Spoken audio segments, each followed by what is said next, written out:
I want to take a moment to talk about a partner we're proud to stand with, Good Ranchers. Now, if you've been listening to the Charlie Kirk Show for a while, you know how important it is to support American values and families, and yes, American farms. That's exactly why Good Ranchers is more than just a sponsor. They're a faith-driven, family-owned company that refuses to compromise. They source 100% American meat, no mystery meat, no foreign imports, and they stand proudly for their values, freedom, and this great country. Visit goodranchers.com and use the code KIRK, K-I-R-K, when you subscribe for an additional $40 off plus free meat for life. When you buy from Good Ranchers, you're not just getting the highest quality beef, chicken, and seafood, you're investing in the same values we talk about daily: faith, family, and freedom. Here's the bottom line, and I go back to something we talked about with Rich Barris last week. And basically the polling shows something that we need to confront and be very aware of and be honest about. And that is that a lot of people believe that the things that President Trump were elected on, namely the economy, immigration, energy prices, the affordability crisis, those things are not being addressed. They feel like the Republicans that were elected in November are focusing too much on foreign policy affairs. Their attention is not on the domestic issues. Now, do I think some of that is fair? Sure. Do I think some of it's unfair? I actually really think a lot of it's unfair. I think that we have to wait for some of these policies to take their effect. But perception is reality. And some of that perception is showing up in the enthusiasm gaps between Democrats and Republicans. And you saw that last night. You saw a state like Virginia, which Glenn Youngkin held, every single county moved to the left. Show 283. Put 283 up there if you can. This is a map of Virginia, and every single county moved to the left. There's not one red arrow on that county.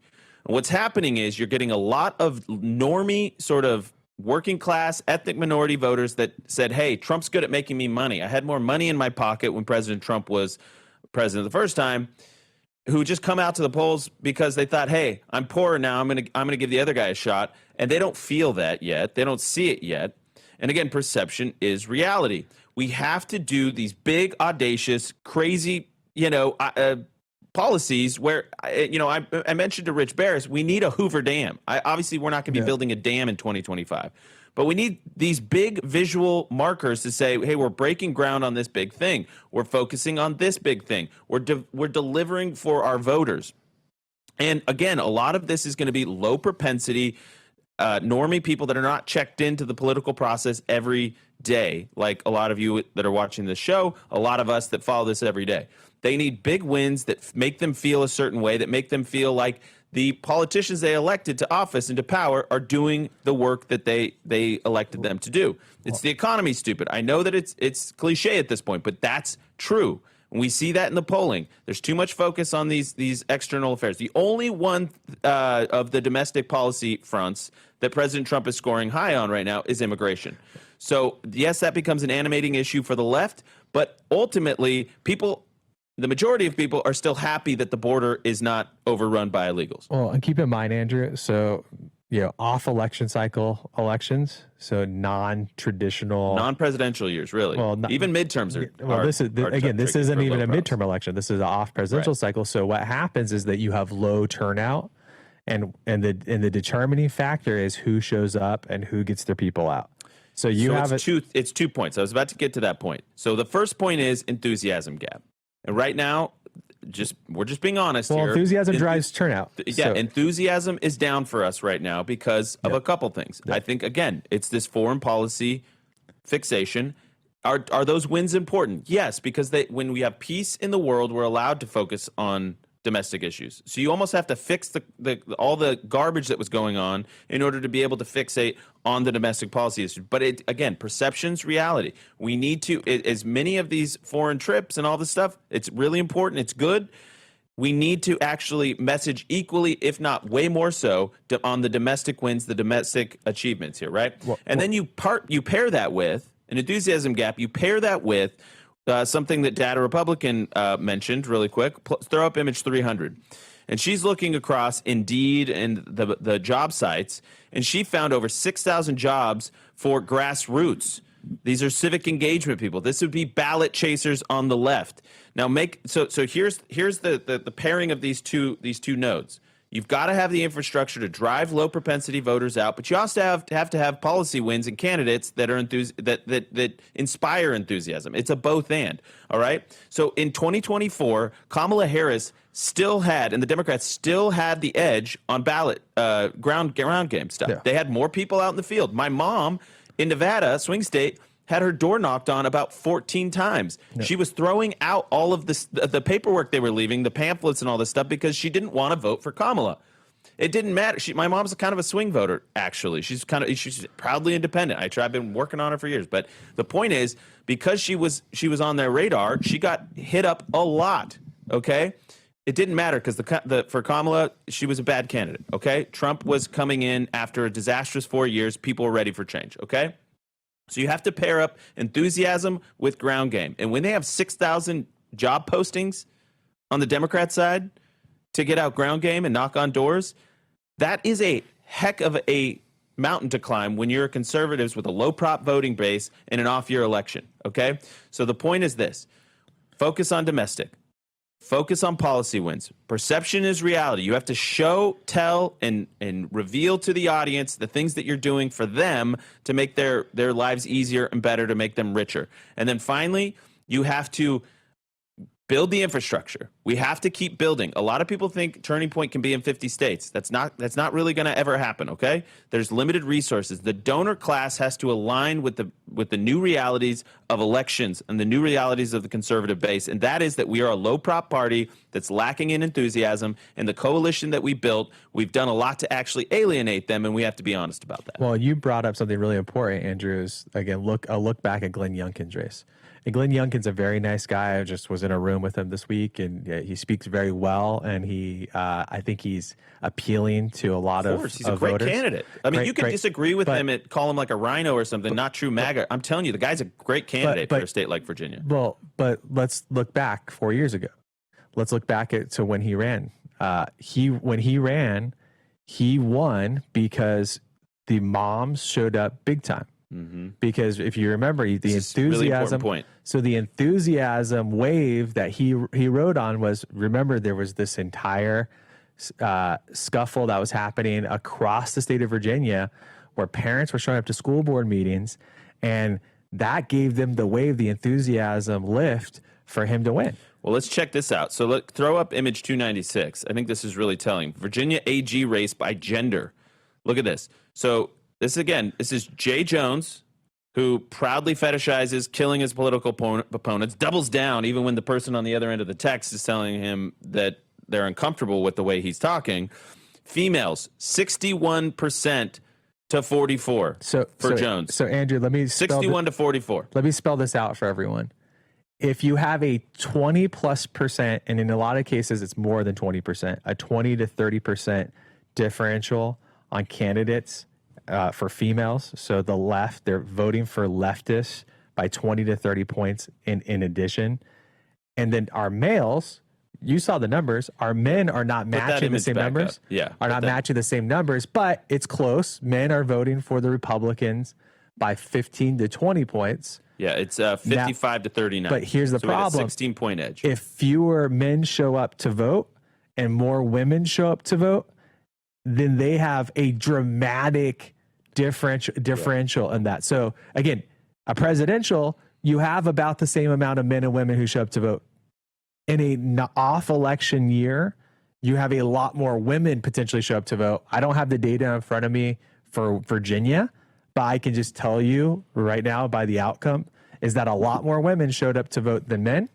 And because of that differential, you're going to lose every time. Absolutely. Well, and this was a big story in 2024, how we drove the men out. I mean, there was articles written about Turning Point targeting men with text campaigns. I mean, and you had the entire, they were calling it the manosphere and the Rogan effect and all this stuff. Well, guess what? Men are harder to get out to the polls than women. Women just vote more. They just vote more often. They're more predictable voters, and they tend to be prone to emotional arguments that Democrats make.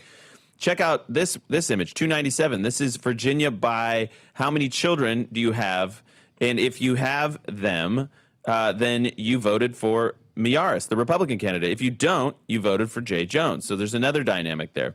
Let's go to New Jersey and go by age. This one's terrifying, Blake, and I think you should chime in on this. We're just getting, I mean, so all the gains that we had with young people, and I'll never forget this. I mean, I don't want to spill too many beans here. I'll never forget this. This is image 298. But there were at least 3 instances where Charlie called the administration and said all the gains that we saw in that election with young people, you guys are jeopardizing them. I'll just put it. Well, I mean, guys, like, I think let's not beat around the bush here, guys. This went bad because right now Trump is an unpopular president. I'm just going to lay it out. President Trump's approval rating on average is about 42%. His disapproval is 55%. Today, the average today is the lowest it's been his entire second term. Yeah. And if the guy at the top is not that popular, it's going to have a cascading effect down the ballot. And if you look at individual issues, he's underwater on inflation, he's underwater on trade, he's underwater on the economy, all of those by over 15 points. He's even underwater on immigration by 5%. Yep. And, you know, some of that you can debate, is it because they want it faster versus slower? Besides the point. He's underwater, he's the guy at the top, and that's going to affect things. I think the economy is a huge deal. If you look at the numbers, look at the that, economy overall is shaky. The economy for people under 30 is catastrophic. Hiring for entry-level positions in the U.S. is horrible right now. Well, and a lot of that, you're seeing these mass layoffs. The average age of a first-time home buyer is just eclipsed 40 years old. It's gone up, I think, 9 years or something, or 7 years in like 5 years total. It's going up. The average age of a home buyer is rising faster than the passage of time. And let's make this point. In most states, you cannot win an election if you lose the under 40 vote. Is Julie Spilsbury claiming that Turning Point's huge and that we bust in a bunch of like ballot chasers or something? 292. Turning Point's huge. They're a national organization. They have a ton of money. They have a ton of volunteers. There were probably 30 volunteers at the polling place today. Tons of people were flown in from out of state. Lots of people told me that people knocked on their door that weren't even from Arizona. How do I fight that? How do I fight that? And the recall would never have been successful without Turning Point's employees, over 30 of them, out knocking doors that are not from Mesa. I mean, thank you for the ad. I live in Mesa, Julie. I mean, she already knows this. She was trying to tell all her friends that, I'm a good person and why is Tyler going out? We had all of these people that were knocking doors are all our Arizonans. We've got dozens of staff hired up for Mesa, not just for the Mesa recall, but also for the upcoming SRP and Andy Biggs election. Mm-hmm. And so, but I mean, you can't have a better ad than that. Of the vast majority, libs saying Turning Point's too big and they know what they're doing too well. So I know it's a great clip. Well, let's turn our attention, because that was a huge feather in the cap of Turning Point action here in Arizona. But let's turn our attention to New Hampshire. So tell us what happened in New Hampshire. It was a special election there in Berlin, right? Let's put up, we just got it. Let's put up two, I think they still haven't loaded it yet. But yeah, there's a special election in New Hampshire. New Hampshire has extremely small state house seats. I think they have the largest, most per capita. Yeah, they have the most per capita. They have, I think, the third largest legislature of any kind in the English-speaking world. It's like the House of Commons, the House of Representatives, and then the New Hampshire State Assembly. It has 400 some people in it, I think. Oh, geez. And let's put up 294. Yeah, there it is. So this is Davis Miller, one of our guys. He says, special elections are all about turnout. This special election was decided by 13 votes. Turning Point Action had 2 Super Chase events there ahead of this week's election. And, when it's 13 votes, that probably did directly make the difference. Absolutely. Yeah, our team was on the ground. We have an incredible team in New Hampshire. We're one of the only national organizations to have full-time local staff. Both Davis and Lisa that we have on our team are leaders there. We're going to be hiring up actually dozens more people in the state of New Hampshire for this ahead of 2026 and 2028. But this is where it's all about. The only 2 states that really had this significant impact are both Arizona and New Hampshire yesterday. New Hampshire skewed right. It wasn't just so they gained seats in the legislature, including this special election that was decided by 13 votes, where our team had actually done ballot chasing initiatives. We also had a huge mayoral election. So the biggest city in New Hampshire is Manchester. It's not the capital, but it's the biggest city. and a conservative won the mayor race yesterday that was there for Manchester, which is a huge deal when you look at the rest of the country, where we had a lot of these big cities, you don't even have a Republican running for a mayor.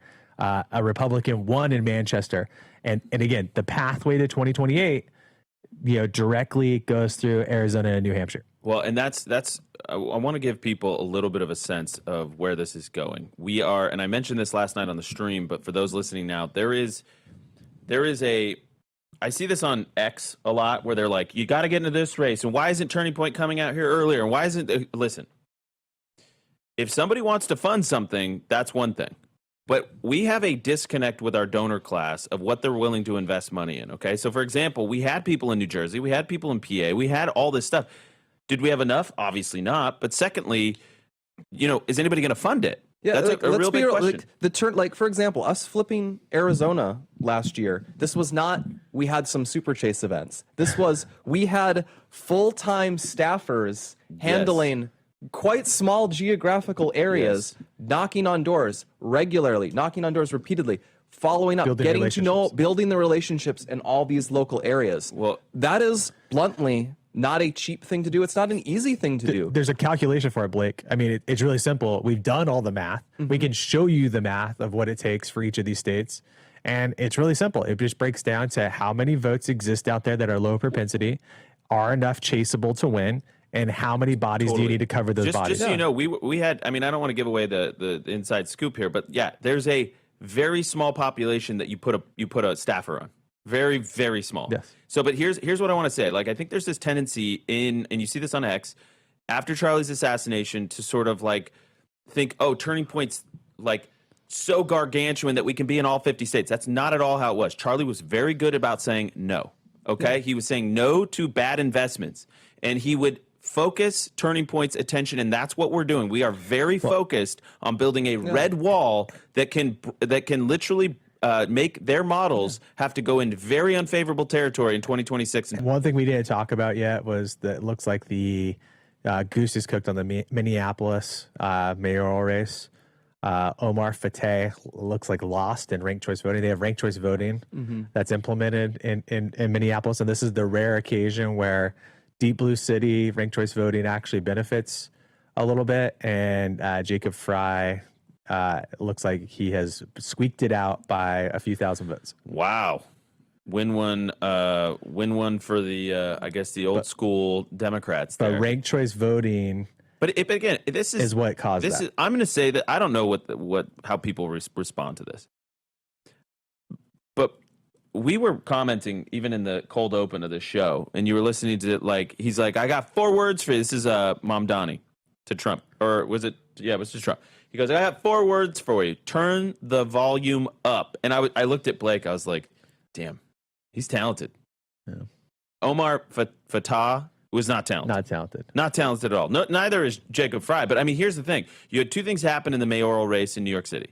You had Cuomo, who's got more baggage than a American Airlines, cross-country trip. He's got a ton of baggage, okay? The guy's got sexual assaults. He basically... his policies contributed to killing old people in nursing homes. I mean, the guy's got a lot of baggage in New York. And it was actually a little closer than we expected. I mean, to be fair, right? A lot of the Sliwa vote ended up going over and going with Cuomo. Almost unexpectedly, because he's Mamdani is talented. Yep. He's a very talented, and I think he's probably the leading Democrat competing with AOC as far as just energy from the base. Yeah, I mean, he's a popular guy. Although, again, with AOC, keep in mind, some of this is Republicans, people watching Fox and stuff. They like to fixate They're on the these ones that keep young mascot Democrats as well. So I don't know that you want to leap to the conclusion that he's the immediate head of the party. We can anoint him the head of the party, I suppose. But well, listen, if he's not the guy, okay, fine. He's one of the guys. Okay, but and here's the other thing. We've talked about this a lot, Blake. The youth vote, the gains we made in the youth vote in 2024 were fickle. Things like bombing Iran, let's just be honest about it, the Epstein Fracasso, like all of this stuff has been chipping away, and then they still don't feel like they can buy a home. There's been no moonshot. I mean, I'll never forget Charlie calling for the moonshot. We need 10 million homes. We need to and by the way, that's like real. It's easy to say like we need a moonshot. That's actually a hugely difficult problem to solve. Like, of course, if you want to do that, you need to aggressively, radically deregulate a lot of what restricts home building right now. Yeah. You'd have to. It's actually a serious problem that takes effort to solve. You'd have to look to imitate the states that have a lot of home building. That would probably be. I bet Texas is pretty good at it. I think the Dakotas are pretty good at it. Florida, I imagine, is pretty good at it. And you have to generalize those and like push those along. And it's easy to say do a moonshot. Landing on the moon was hard. There's a reason we can't do it anymore. We're not the country that landed on the moon in 1969. We're gonna have to find that country again. And by the way, there's a huge dynamic in New York that we haven't even got to this hour. The hour flies so fast. But just foreign-born voters in New York and in Virginia went overwhelmingly for Mamdani and the Democrats. Mm-hmm. So you've got foreigners pouring in. They're voting Democrat, and you got young people that came over, gave us a shot, but they were not locked in, and we've done a lot to alienate those. So there's multiple things here that we got to focus on our attention on. You are sort of famous because you coined this term luxury beliefs, right? And I remember you guys' interview. I actually watched it happen live over. They connected me, so I was watching it on a Zoom feed, and I think it's really key that you're here today. And I remember Blake was like, hey, he's going to be in town. We should have him back in. And it's going to be the day after Mamdani likely becomes the next mayor or gets elected to become the next mayor of New York City. So when you pair some of the writing and the thinking and the work that you've done on luxury beliefs, and you think about that in relation to Mamdani just getting elected in New York City, I mean, he's the living embodiment of what it means to have a luxury belief, I think, in some ways. Or you could argue the opposite, right? Like his supporters are going to argue the opposite. Yeah. Well, one thing that I had spoken about with Charlie was, I'd written multiple pieces expressing my concerns about the possible election of Mamdani. And in one of those pieces, I said, this is, think about the most obnoxious person you could possibly run into at an Ivy League Hamas encampment. And, what should come to mind is someone like Mamdani. Like, that is the person. And he, at that time, he was about to be elected, and now he is going to be the mayor. And yeah, it was alarming. And he is the luxury beliefs candidate. Socialism has always appealed to highly educated people, and he is unapologetic about it. And a lot of his ideas, globalize the intifada, city-run grocery stores, free public transport, a lot of, these ideas are just empirically going to make things worse. But in his mind and in the mind of a lot of his supporters who are so disconnected from reality, they've just decided to go this route, luxury beliefs, which I define as ideas and opinions that confer status on the credentialed and the affluent while inflicting costs on the lower classes. And a core feature of a luxury belief is that the believer is sheltered from the consequences of his or her beliefs. And of course, Mamdani is, kind of an archetype of this type of person because he was raised by a filmmaker and an Ivy League professor. He went to Bowdoin, which, his alma mater has more students from families in the top 1% of the income scale than the entire bottom 60%. He spent his whole life cocooned in affluence, and now he's positioning himself as a man of the people, a man of the working class. But that was not the demographic that came out for him. The exit polling showed that, when you break down the results by education level, 57% of college graduates came out for Mamdani versus only 38% of working class, non-college educated voters. So one thing you might have some insight on, do you think it is a sort of cocooned elite that is voting for him? Because another argument people have made is, yeah, they're higher on the income scale, but they're also the very precarious high income ones where maybe they make a six-figure income, but they also can't afford a flat in New York. They can't live the way they probably lived growing up in suburbia with their parents. Mm-hmm. And so they feel very downwardly mobile, even if they're in the upper half or upper fifth of New York's incomes. Yeah. And I've been posting about this too, that obviously, Mamdani did not win the working class, and people have countered by saying, maybe they have college degrees and they're comfortable, but they don't see a path onto owning a house or something along those lines. And I just think it's important to point out that there is a very strong difference between actual poverty versus the kind of genteel poverty of a young person, a young college-educated person in New York, because yes, maybe at the moment they're struggling, but they have options. They don't have to live there. They have a degree. They have contacts. They have cultural capital. They have options in a way that a blue-collar working-class person in New York City doesn't, and so they're not in the same boat. People will say, "Oh, well, yeah, I have a degree, but I'm still working class." Like that's not how sociologists would define class. Yeah, let's put up 305. This is which best describes your education. So Mamdani got 39% of never attended college. If you go all the way up to advanced degree, he got 57% of bachelor degree and 57% of advanced degree. Yep, so he is essentially. But here's what's interesting. I mean, he's pushing forward tax hikes for whiter and wealthier neighborhoods. But even Kathy Hochul saying he's not going to be able to get these things done. But he's promising free stuff. This is free stuff populism. Yeah. You could call it socialism. We could quibble on terms, but essentially this is a left-wing populist candidate, right? What is it about these people that do not that they don't seem to make the connection that he's going to cost them? Is it just basically I want to help the lower class and this is how I'm going to do it? Like, what's the motivation behind people that he's actually going to target? His policies are going to hurt, but they're voting for him. Right. Well, I think what's going on here is that people never consider themselves a member of the elite or the upper class. It's always the people who are ahead of them. Those are the people who are going to be taxed or who are going to have to pay excess penalties, and they themselves will be sort of safeguarded from this.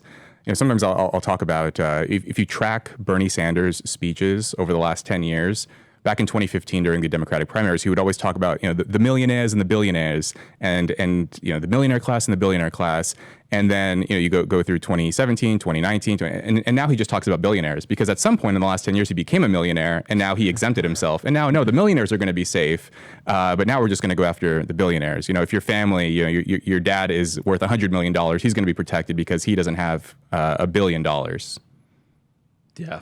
Fascinating. It does feel there's something different and we might have to go into the next segment with this, but it feels like there's something a little bit different with Mamdani versus Bernie Sanders' socialism of 2016 or 2020. And I think it's what comes up when people describe him as kind of having this third worldist edge, which partly that's just that he is of immigrant origin. But I think maybe you can weigh in on this. There's something to the idea that he represents this attitude that does want to punish the West, sort of. Like there's almost this attitude of wanting to lay low, like historic, the wealthier, whiter neighborhoods, as it were. Yeah, I mean, it's like a grievance, some sort of grievance that goes grievance. into this. This is a full mask-off moment. Yeah, some people call this the Green-Red Alliance, right? Green meaning sort of Islamist, and then red meaning communist. And there's this sort of anti-colonialist streak. Mamdani's father recently wrote a book singing the praises of Idi Amin, the Ugandan dictator who was responsible for massacres of his people, and but because he was on the progressive left, and I don't know, maybe that wasn't real socialism or whatever it was, right? There's always this apologetic stance whenever these ideologies go awry. But yeah, I think that attitude, right? That go back to the Ivy League Hamas encampment type of person, where they want to punish the West, and they believe that there's some kind of a restitution that's due, and this is one path to get there. But what's interesting to me is that if you break down the exit polling data from the election, Mamdani also he won white voters. Barely. Yes. And by the way, if Sliwa wouldn't have gotten, I think he got 8% of the white vote. Sliwa and Cuomo would have, but the fact that it was basically, they split it between Cuomo and Mamdani. Yes. Yeah. And, many of those white voters are, they went through the education system and they were taught that, the West is irredeemably flawed, and that we need to revamp the entire system, that we need to change everything. Well, here's a clip from Charlie, actually, 254, talking about just that. 254. New York City is about to elect a Muslim socialist. It went totally viral. People said, what are you talking about? No one's even heard of this guy. His base of support are the people that have been educated to a place of stupidity. I wrote the entire book, The College Scam, for a reason, because I said, The colleges are introducing idea toxins and philosophical pathogens that will deteriorate and will destabilize the United States of America. His base are the people that have the most college degrees. So basically the people that are the richest, the most sheltered, and the most out of touch with the everyday concerns. And that's really the dynamic that you're seeing, is that you're seeing people without college degrees went Cuomo, went Sliwa. Mm-hmm. Yeah, and the people with the degrees and with the advanced degrees went for Mamdani. And I haven't seen any data on this, but I would be willing to bet some non-trivial sum of money that if you looked at the selectivity of the college, how expensive the college was, the more expensive the college, the more likely they were to vote for Mamdani. You know, the state schools and others, I don't think those people were nearly as enthusiastic. And you see that pattern all throughout the higher education system, that the more expensive the college, the more likely you are to see encampments and protests and locking themselves in the president's office and agitating. And those are the schools. I mean, they select for that type of person. You know, the Ivy League schools have their choice for, they have thousands of applicants who have perfect SAT scores, and that's what that's not what they're optimizing for. They're optimizing for revolutionaries. This was made explicit, I think, in 2020 or 2021. Yale, one of their admissions staff, openly stated that we are selecting for students who want to revamp society, want to change everything, have this forward-thinking vision. You know, this kind of coded language, but essentially they were selecting for people who were on the far left. You know, you guys know about the Ivies more than I would. You guys are both Ivy Leagues, right? Yeah. Whatever. Regrettably.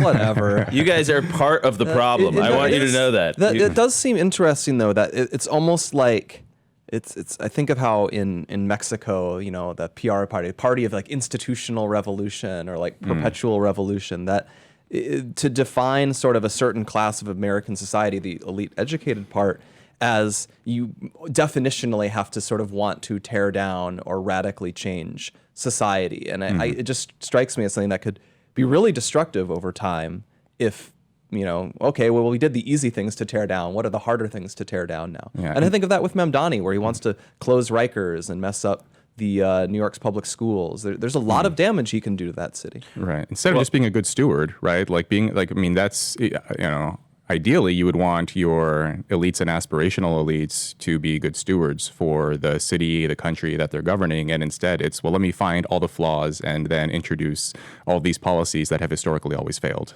There was one bright spot.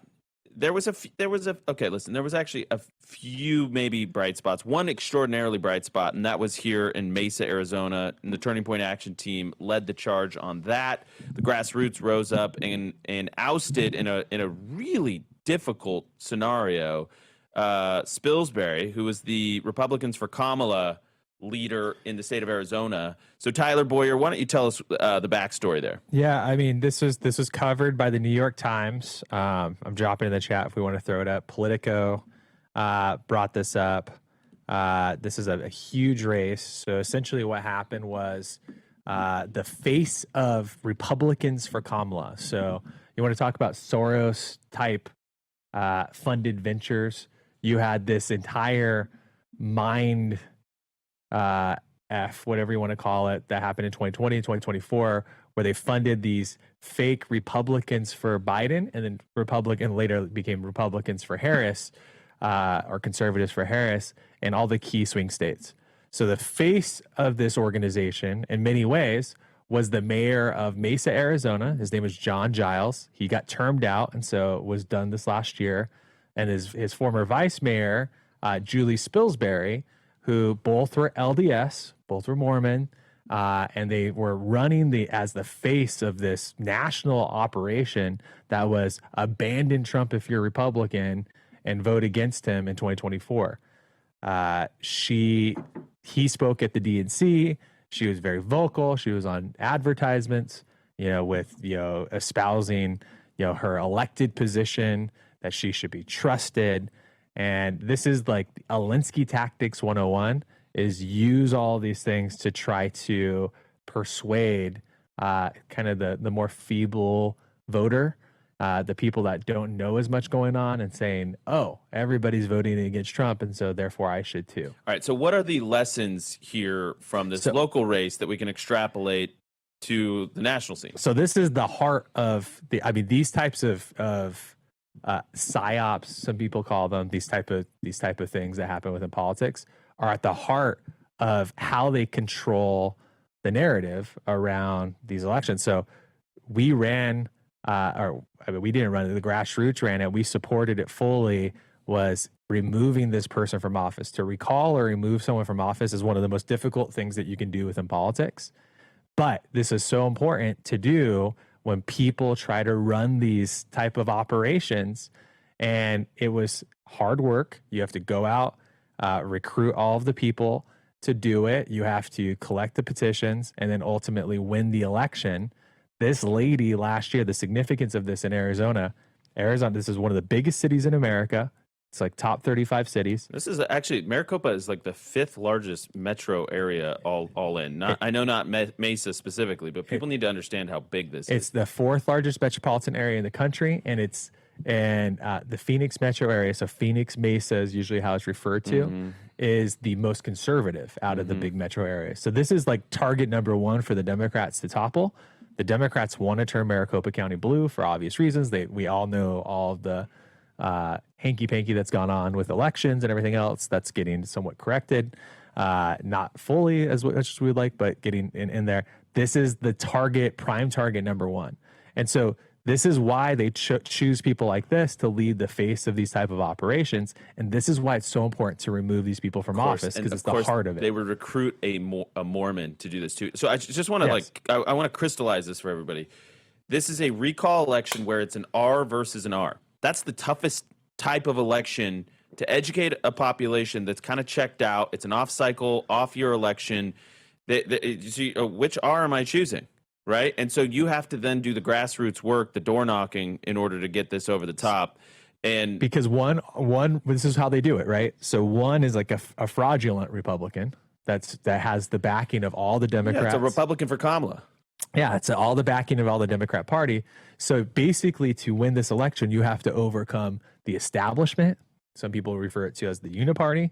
And then you have to also tackle the Democrat Party. Yeah, because they're not going to run a Democrat in this district because it's so conservative. So they're putting a wolf in sheep's clothing to come and do this in a place like Mesa. Yeah, and because they're trying to flip Mesa, right? Yeah. Like they're over time they want to make Mesa blue, and so they've been fairly successful at this in years past.